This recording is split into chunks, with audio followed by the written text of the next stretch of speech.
Profetas e Reis, capítulo 40. O sonho de Nabucodonosor. Logo depois que Daniel e seus companheiros entraram no serviço do rei de Babilônia, ocorreram acontecimentos que revelaram a uma nação idólatra o poder e a fidelidade do Deus de Israel. Nabucodonosor teve um sonho singular, pelo qual seu espírito se perturbou e passou-se-lhe o seu sono. Mas, embora a mente do rei estivesse profundamente impressionada, foi-lhe impossível, quando despertou, recordar as particularidades. Em sua perplexidade, Nabucodonosor reuniu seus sábios, os magos e os astrólogos, e os encantadores e os caldeus, e pediu-lhes auxílio. «Tive um sonho», disse ele, «e para saber o sonho está perturbado o meu espírito». Com esta declaração da sua perplexidade, exigiu deles que lhe revelassem o que poderia trazer-lhe tranquilidade à mente. A isto, os sábios responderam: Ó rei, vive eternamente. Dize o sonho a teus servos, e daremos a interpretação. Não satisfeito com uma resposta evasiva e desconfiado porque, a despeito de suas pretensiosas afirmações de poderem revelar os segredos dos homens, eles pareciam, não obstante, indispostos em prestar-lhe auxílio. O rei ordenou a seus sábios com promessas de riqueza e honrarias, ou, por outro lado, de ameaças de morte, que lhe dissessem não apenas a interpretação do sonho, mas o próprio sonho. «O que me foi escapado», disse ele. «Se não me fizerdes saber o sonho e a sua interpretação, sereis despedaçados, e as vossas casas serão feitas um monturo. Mas se vós me declarardes o sonho e a sua interpretação, recebereis de mim dons e dádivas e grande honra». Os sábios responderam ainda: «Diga o rei o sonho a seus servos, e daremos a sua interpretação». Nabucodonosor, agora inteiramente desperto e irado com a evidente perfídia daqueles em quem tinha confiado, declarou: «Percebo muito bem que vós quereis ganhar tempo, porque vedes que o que eu sonhei me tem escapado. Por consequência, se me não fazeis saber o sonho, uma só sentença será vossa, pois vós preparastes palavras mentirosas e perversas para as proferirdes na minha presença, até que se mude o tempo. Portanto, dizei-me o sonho, para que eu entenda que me podeis dar a interpretação». Temerosos com as consequências do seu fracasso, os mágicos procuraram mostrar ao rei que seu pedido era irrazoável. E o que ele requeria estava além do que já havia solicitado em qualquer tempo ao homem. «Não há ninguém sobre a terra», eles objetaram, «que possa declarar a palavra ao rei, pois nenhum rei há, senhor ou dominador, que requeira coisa semelhante de algum mago, ou astrólogo, ou caldeu. Porquanto a coisa que o rei requer é difícil, e ninguém há que a possa declarar diante do rei, senão os deuses, cuja morada não é com a carne». Então o rei muito se irou e enfureceu, e ordenou que matassem a todos os sábios de Babilônia. Entre as pessoas procuradas pelos oficiais que se estavam preparados para cumprir o estipulado no decreto real, estavam Daniel e seus companheiros. Quando informados que, de acordo com o decreto, também eles deviam morrer, Daniel inquiriu de Arioque, capitão da guarda do rei, avisada e prudentemente: «Por que se apressa tanto o mandado da parte do rei?» Arioque contou-lhe a história da perplexidade do rei a respeito do seu notável sonho e seu fracasso no sentido de conseguir auxílio da parte daqueles que até então tinham desfrutado sua mais plena confiança. Depois de ouvir isto, Daniel, tomando sua vida em suas mãos, aventurou-se a ir à presença do rei e rogou-lhe tempo para que pudesse suplicar ao seu Deus que lhe revelasse o sonho e a sua interpretação. A este pedido, o monarca acedeu. Então Daniel foi para sua casa e fez saber o caso a Ananias, Misael e Azarias, seus companheiros. Juntos buscaram sabedoria da fonte de luz e conhecimento. Sua fé era forte na certeza de que Deus tinha os colocado onde estavam e que eles estavam fazendo sua obra e cumprindo os reclamos do dever. Em tempos de perplexidade e perigo, tinham se voltado sempre para ele em busca de guia e proteção. E ele se mostrara um auxílio sempre presente.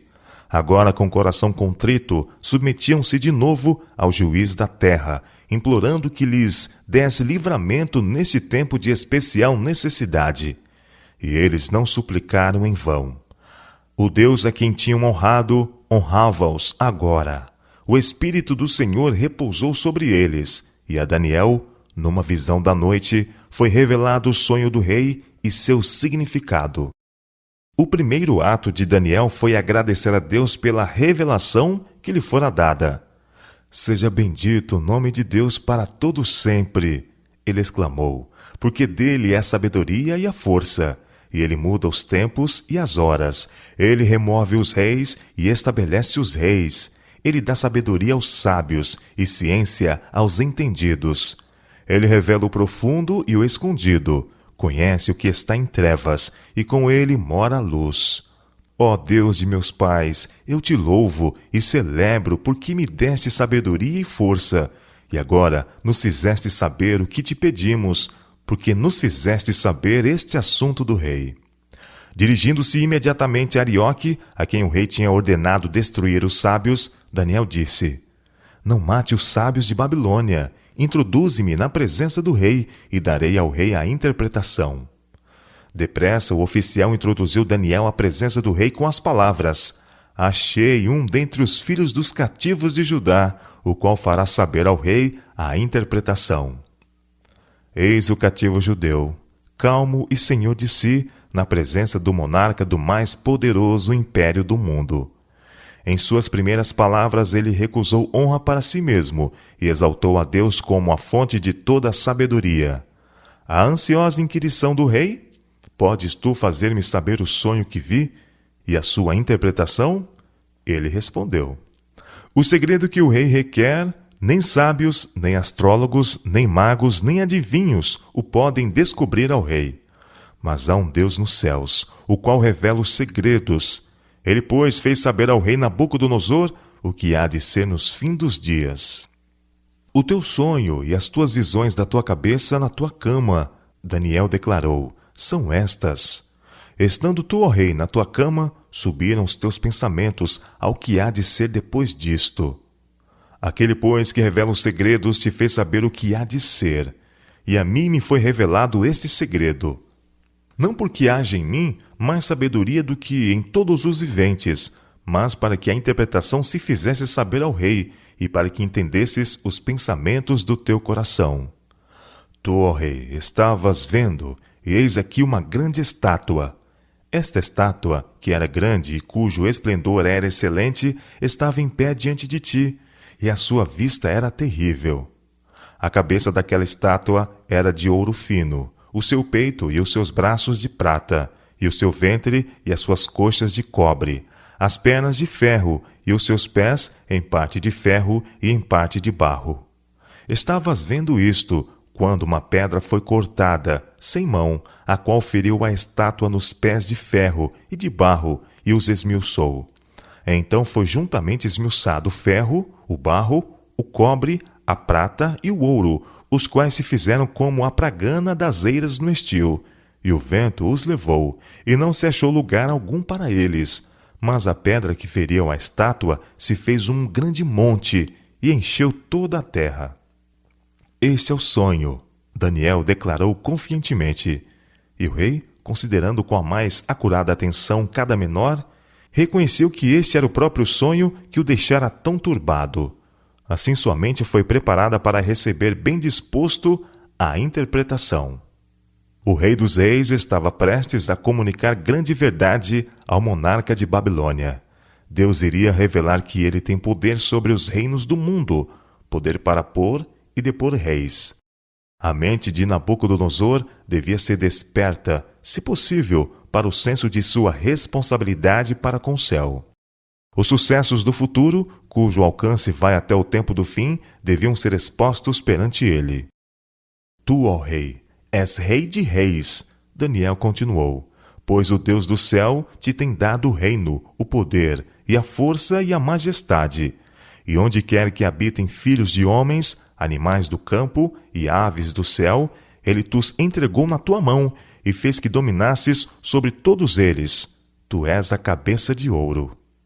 E depois de ti se levantará outro reino inferior ao teu, e um terceiro reino de metal, o qual terá domínio sobre toda a terra. E o quarto reino será forte como ferro, pois como ferro esmiuça e quebra tudo, como ferro quebra todas as coisas, ele esmiuçará e quebrará. E quanto ao que viste dos pés e dos dedos, em parte de barro de oleiro e em parte de ferro, isso será um reino dividido. Contudo, haverá nele alguma coisa da firmeza do ferro. Pois que viste o ferro misturado com barro de lodo, e como os dedos dos pés eram em parte de ferro e em parte de barro, assim por uma parte o reino será forte, e por outra será frágil. Quanto ao que viste do ferro misturado com barro de lodo, misturar-se-ão com semente humana, mas não se ligarão um ao outro, assim como o ferro não se mistura com barro. Mas nos dias destes reis, o Deus do céu levantará um reino que não será jamais destruído, e este reino não passará a outro povo. Esmiuçará e consumirá todos estes reinos, e será estabelecido para sempre. Da maneira como viste que do monte foi cortada uma pedra sem mãos, e ela esmiuçou o ferro, o cobre, o barro, prata e o ouro, o Deus grande fez saber ao rei o que há de ser depois disto. E certo é o sonho, e fiel a sua interpretação. O rei estava convencido da verdade da interpretação, e em humildade e temor, caiu sobre o seu rosto e adorou, dizendo: Certamente o vosso Deus é Deus dos deuses, e o Senhor dos reis, e o revelador dos segredos, pois pudesse revelar este segredo. Nabucodonosor revogou o decreto de eliminação dos sábios. A vida deles fora poupada em virtude da união de Daniel com o revelador dos segredos. E o rei engrandeceu a Daniel, e lhe deu muitos e grandes dons, e o pôs por governador de toda a província de Babilônia, como também por principal governador de todos os sábios de Babilônia. E pediu Daniel ao rei, e constituiu ele sobre os negócios da província de Babilônia a Sadraque, Mesaque e Abednego, mas Daniel estava às portas do rei. Nos anais da história humana, o desenvolvimento das nações, o nascimento e queda dos impérios aparecem como que dependendo da vontade e proeza do homem. A configuração dos acontecimentos parece determinada em grande medida pelo seu poder, ambição ou capricho. Mas na palavra de Deus, a cortina é afastada e podemos ver acima, para trás e pelos lados as partidas e contrapartidas do interesse, poder e paixões humanos, as instrumentalidades do Todo Misericordioso, executando paciente e silenciosamente os conselhos de sua própria vontade. Em palavras de incomparável beleza e ternura, o apóstolo Paulo expôs diante dos filósofos de Atena o divino propósito na criação e distribuição das raças e nações. O Deus que fez o mundo e tudo que nele há, declarou o apóstolo, de um só fez toda a geração dos homens, para habitar sobre toda a face da terra, determinando os tempos já dantes ordenados e os limites da sua habitação, para que buscassem ao Senhor, se porventura tateando o pudessem achar. Atos capítulo 17, versos 24 a 27. Deus tem tornado claro o fato de quem quiser pode entrar no vínculo do concerto. Seu propósito na criação era que a terra fosse habitada por seres cuja existência seria uma bênção para si mesmos e de uns para com os outros e uma honra para o seu Criador. Todos que desejassem poderiam identificar-se com este propósito. Destes é dito: esse povo que formei para mim, para que me desse louvor. Isaías capítulo 43, verso 21.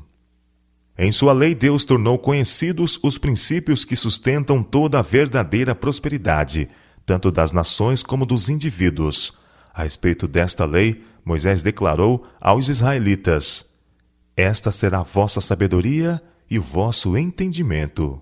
Esta palavra não é vã, antes é a vossa vida. Deuteronômio capítulo 4, verso 6 e capítulo 32, verso 47. As bênçãos assim asseguradas a Israel são, nas mesmas condições e no mesmo grau, asseguradas a toda a nação e a cada indivíduo sob o vasto céu. Centenas de anos antes que certas nações viessem ao cenário da ação, o onisciente lançou um olhar para os séculos por vir e predisse o surgimento e queda dos reinos universais. Deus declarou a Nabucodonosor que o reino de Babilônia devia cair, e um segundo rei surgiria, o qual também teria o seu período de prova.